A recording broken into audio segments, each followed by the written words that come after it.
Hello students, so today I am going to explain you the chapter 2 types of sentences.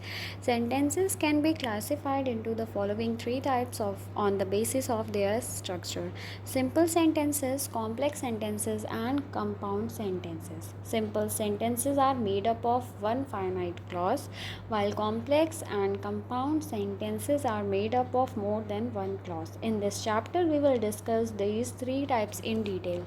Okay, so there are mainly three types of sentences on the basis of their structure. The simple sentence are made up of one finite clause. It means it consists of one subject and one finite verb, where complex and compound sentences consist of more than one finite verb. Okay, so sentences made up of a single finite clause are called simple sentence. They have only one finite verb in them. So as I told you before that any sentence which contain only one finite verb is known as simple sentence. Okay? Now, complex sentence.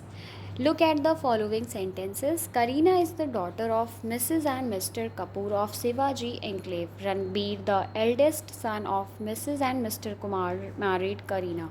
The two sentences above have only one finite verb each, is and married. So we can say that both sentences are simple sentences. These sentences can also be written as: Karina is the daughter of Mrs. and Mr. Kapoor who live in Shivaji Enclave.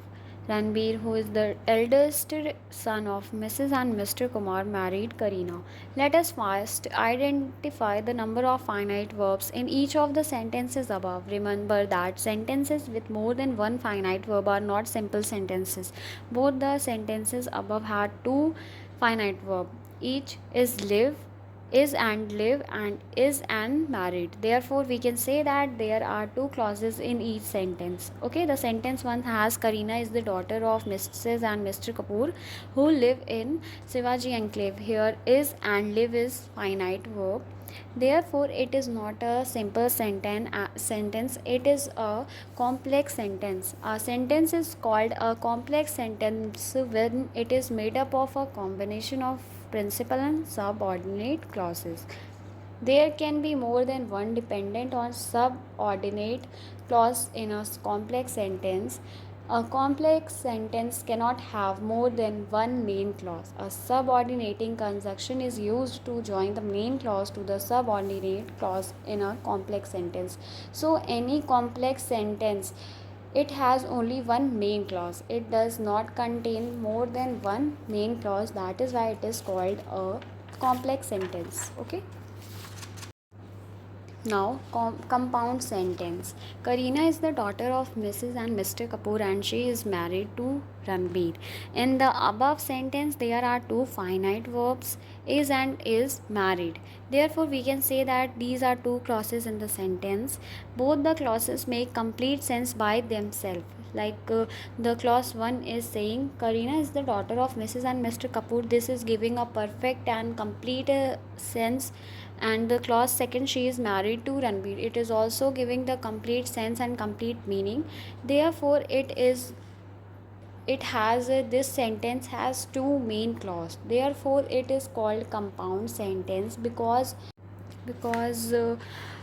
the both the clauses are giving us the complete sense. And a sentence is called a compound sentence when it is made up of a combination of two or more independent or principal clauses.